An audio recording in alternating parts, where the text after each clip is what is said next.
giant company is late to massive technological shift, fails to adapt, falls behind and never recovers, dies. That is a tale as old as time, and it does repeat itself. Now, Apple is the biggest tech company in the world. They're worth $3 trillion. They have more cash on hand than anyone could ever spend. They are extremely successful in many categories, and they've taken down many other tech companies along the way. But now the year is 2025, and between missed deadlines and deleted commercials, it seems like even they are having some troubles with an emerging technology, and it is fascinating to watch.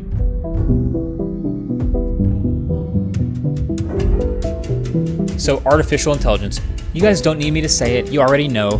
The explosion of consumer AI in the past couple years has been nuts. How many times have you heard those two letters next to each other? So suddenly everyone for the past 2, 3, 4 years has been talking a lot more about AI. And 2 years doesn't even really sound like that long, but tech moves fast. Remember Skype? Remember how Skype was like the default for online video calling? And then the pandemic happened in 2020. And then like 2 years later, everyone used Zoom.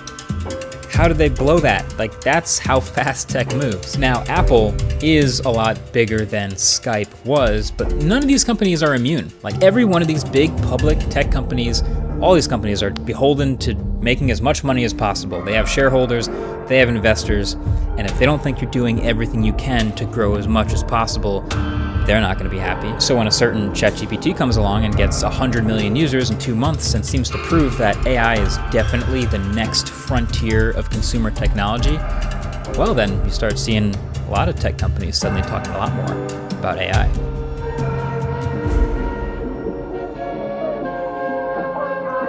So now you're Apple, and this is all happening, all eyes are on you. There's a lot of pressure to show some sort of AI something. Now, there is some conventional wisdom that would say, hey, Apple, take a second, sit back, relax, do your typical second mover thing. You don't have to rush this. Because there are a lot of examples where Apple's not necessarily first to something. They sort of sit back and let someone else do the working on it, and the maturing of the technology happens, and then they jump in and implement it their own way. So they were not first to do OLEDs in their phones. They were not first to do wireless earbuds. They were not first to make a tablet. The iPhone itself is a perfect example. There were so many other smartphones before the iPhone, but they just executed on it in a way that differentiated them so well that people wanted theirs. The thing is, this second mover strategy is very much a hardware strategy, at least it typically has been. And this AI thing is different. It has very much just been these companies iterating as fast as possible and just moving and trying to implement as much as they can with these little on-device models to give people whatever useful features they can come up with, and just throw them out there. So on a Google device, that looks like Circle to Search and Gemini Assistant and Gemini Live and the Add Me camera feature that lets you take 2 pictures and fuse them together to get everyone in the group shot, stuff like that. On a Samsung device, that's Galaxy AI. You know, they have things like that really impressive object removal. On a Windows 11 computer, that's gonna look like Copilot, you know, adding an AI editor into Microsoft Paint, stuff like that. Now, certainly not all of this has gone super smoothly. There's been plenty of weird, rocky launches with companies like the recall feature from Windows, got some backlash and people didn't love. Lots of stuff has not been ideal. There have even been whole startups that were born and died just trying to jump on the AI bandwagon as best they can. But at this point, basically every big tech company has something that they do that they can point at and be like, all right, look, see, we do AI. You can see we're being useful to our customers, so you investors can relax. We're on the forefront of it now. So then what does Apple do? Well, same idea, right? At WWDC 2024, they announced Apple Intelligence, which again is just a branding umbrella term for all the AI stuff they're going to do across iPhones and iPads and Macs, things that involve using generative models and large language models.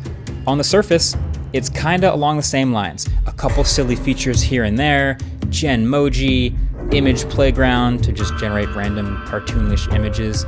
But there have also been some useful things like writing tools and ChatGPT integration, and then big promises of significant upgrades to make Siri actually good, because it's been lagging behind and bad for years. So on the surface, feels right in line with a lot of these other companies are doing. A lot of it kind of silly and easy to ignore, especially if you're not an investor, but some of it potentially really cool.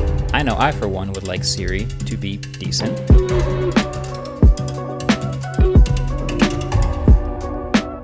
So I remember being there at WWDC in the summer when they announced Apple Intelligence and thinking, oh, okay, great. I would like to review this thing when it all finally comes out. So a couple months go by, September rolls around, the iPhone 16 launches, and it's built from the ground up for Apple Intelligence. And so it has iOS 18, but it doesn't have any Apple Intelligence features at launch. At all. Like literally none of it. It's all still pending with software updates. Oh, okay. But at least, there's some betas coming up in the pipeline. So a few weeks later, iOS 18.1 comes out, and then it's got some of the features. It's got writing tools, notification summaries. So it's starting to have some stuff that I can test, but it is missing a lot of the bigger stuff. And also notification summaries kind of turned out to be not that great all the time. A few more weeks go by, and then iOS 18.2 drops in beta, and they added Genmoji and Image Playground. It also added that ability to kick out more complex queries to ChatGPT. So, I mean, okay, it's progress, and I'm glad it works, and people can generate cartoon images on their phone, but like, is that really the core of Apple Intelligence? Have we really seen that yet? I'm still thinking, no, I'm gonna keep waiting. I'm not reviewing Apple Intelligence yet. So a few more weeks later, we get iOS 18.3. At this point, we're months away from the original iPhone launching built for Apple Intelligence, but this time they flipped the switch on visual intelligence, which I think is the first genuinely really useful, interesting thing, using the camera feed to answer questions about your environment or add an event to your calendar from a poster, things like that. But it also did disable notification summaries for news and entertainment apps because of all the mistakes it was making. But there is still no improved Siri. This new Siri is supposed to have all this great stuff like on-screen awareness and being more conversational and having more in-app controls. But none of that is launched, and at this point I just don't know when it's coming. So I eventually just did a review of all of the Apple Intelligence features that are out so far, because I don't know when the rest are coming. And I thought that would be helpful, but at the same time, it's frustrating because they promised so much, and yet.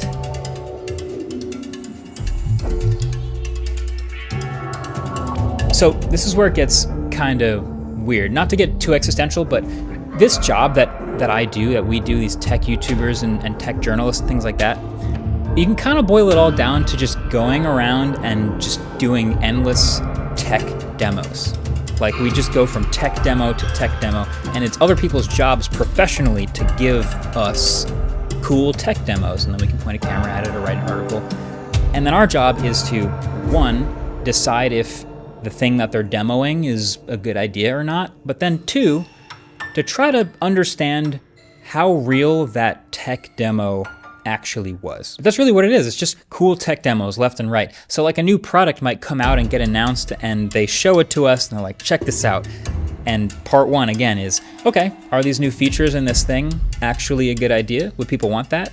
And then part two is to try to listen to the words coming out of their mouth and look at what's happening and understand, is this tech demo real or staged or completely fake or somewhere in between? So then Apple, I would say is typically, they do a pretty good job. Like in the spectrum of how crazy things can get, like they're pretty realistic about things. Like the new iPhone comes out on stage and then they shepherd everyone to this hands-on area. And then we get to point a camera at and demo in our own hands a lot of the new features that they just announced. So in general, pretty good, but it's not always perfect. Fun fact, I don't know how many of you remember AirPower, but that was one of those things where I remember that event. They showed it off on stage, whatever, and then we go out to the hands-on area, and there was a single AirPower out there, just one wireless charging pad among all the chaos, but it didn't work. So you could put your phone on it and pretend it charges, but it didn't. And maybe that should have been a red flag right there, because of course, as we know, AirPower never came out. I think Tesla's robots are another pretty recent, famous one. We all remember that show that they put on. They had those humanoid robots walking around their event, interacting with people. Tesla would never confirm or tell people exactly what was going on behind the scenes to make that all possible, but there were plenty of theories about them being remote operated or human controlled. Anyway, Apple Intelligence is one of those things where they've had this slow, continuous rollout where the most interesting and possibly most important things are at the end of the rollout, but there's no timetable. They're just kind of coming at some point. And Apple's never demoed them for us. It's really interesting. John Gruber pointed this out in his piece a little while ago, that this could be an even more glowing bright red flag. Apple has never shown these features working to anyone. And I mean, you'd think if they could demo it to a reporter or a YouTuber or something, that they totally would. They'd love to show it's almost done, just here's how cool it is. But they haven't. And the fact that they haven't even gotten to the cool tech demo part yet kind of makes it feel like this is a lot farther away than we think it is. Now, all of this is true at the same time that Apple is literally running commercials and billboards and plastering Apple Intelligence all over their website and every announcement. They talk about it all the time, to the point that you'd assume it's like the most important new feature of their devices. They even had to delete a commercial that they made and published. They had to take it back because it was literally just advertising a new feature of this big Siri update that doesn't exist yet. It's like looking into your phone and using context to tell you something. That just straight up didn't work. Siri, what's the name of the guy I had a meeting with a couple of months ago at Cafe Grinnell? You met Zach Wingate at Cafe Grinnell. Hey! Zach! Wow, I didn't think you'd remember me. Yeah, of course. As soon as I saw you, I'm like, it's Zach. Nobody walks like Zach. You know, I think it would be cool if Siri actually could look into your phone and into your apps and calendar and actually tell you things about it, but it can't. And we've never seen a demo of this outside of this commercial or Apple's official videos. So yeah, this disconnect between how successful Apple would like us to believe that they are with AI and how poorly and delayed things are actually going, that is the crisis on Apple's hands right now. It's fascinating to watch. And you know, it's totally fine to delay products. Like, that happens all the time. It's actually very normal. But just with AI, with how immediate it feels, with it being this paradigm shift of technology and all of their competitors shipping things, it feels like things are moving very quickly. So that's how you end up with apparently internal meetings and reorganization and people inside of Apple calling it embarrassing. To people paying close attention to Apple, I think Apple Intelligence has from the beginning kind of always felt more like a nice thing to please investors more than an actually useful, revolutionary set of products that regular people are going to love. But now that it's so delayed and the disconnect is so obvious, it's never been more apparent.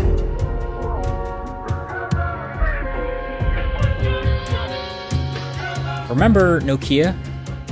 They were huge, and then they kind of just completely missed the jump to smartphones, and now we don't think about Nokia anymore. I'm sure you remember BlackBerry. They were also once thought of as way too big to fail, and then virtual keyboards came along, and BlackBerry just continued making phones with physical keyboards, and then everybody just moved along, and now we don't talk about BlackBerry anymore. There's countless examples of huge tech companies. We thought they were way too big to fail, but then they failed to adapt in some way to the changing tides of technology. Something happens, and then they're just gone. And we don't know what happened to them. And so there's no way to tell the future on this one. Maybe everything's fine. Maybe Apple ships the new Siri in 2 months and it does everything they said and it's great and we just forget any delay ever even happened. But there's 3 things that have been on my mind that kind of make that feel unlikely.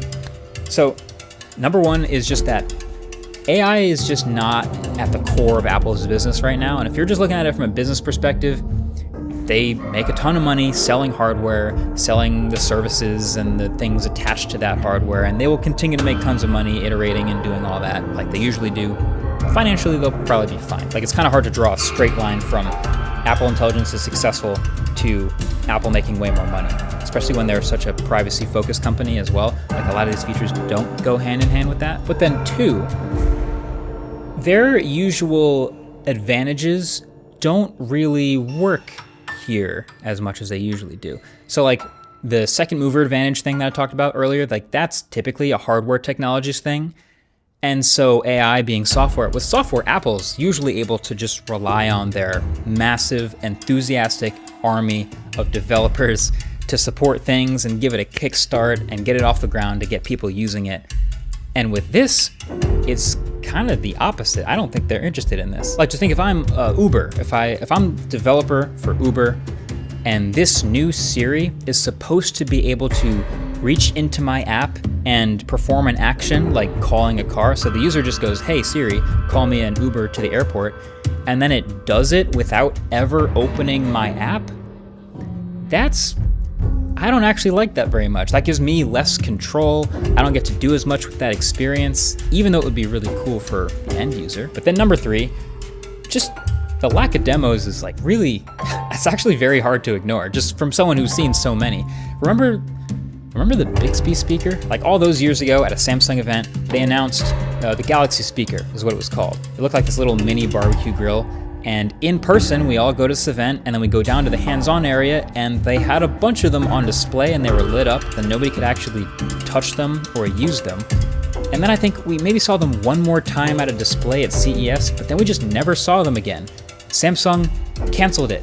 They never shipped the thing. I don't think Apple wants to pull a Bixby speaker or an AirPower with this thing. Like, Apple Intelligence has gotten so much PR, and it's clearly so important to them that it just feels like it's gotta get there eventually. It's gotta be frustrating for them to not have the ability to show it off or ship anything yet. But it would be pretty cool if Siri was good. But we'll very much just still have to wait and see. They're still Apple. They're still just gonna keep shipping new computers, tablets, software, phones, the whole thing, and they will continue to iterate on other stuff. But this is just something to be keeping our eye on for the future, especially as this whole AI thing continues to ramp up and as they continue to put billboards out there. Share this video with someone who needs the explanation. Thanks for watching. Catch you guys in the next one. Peace.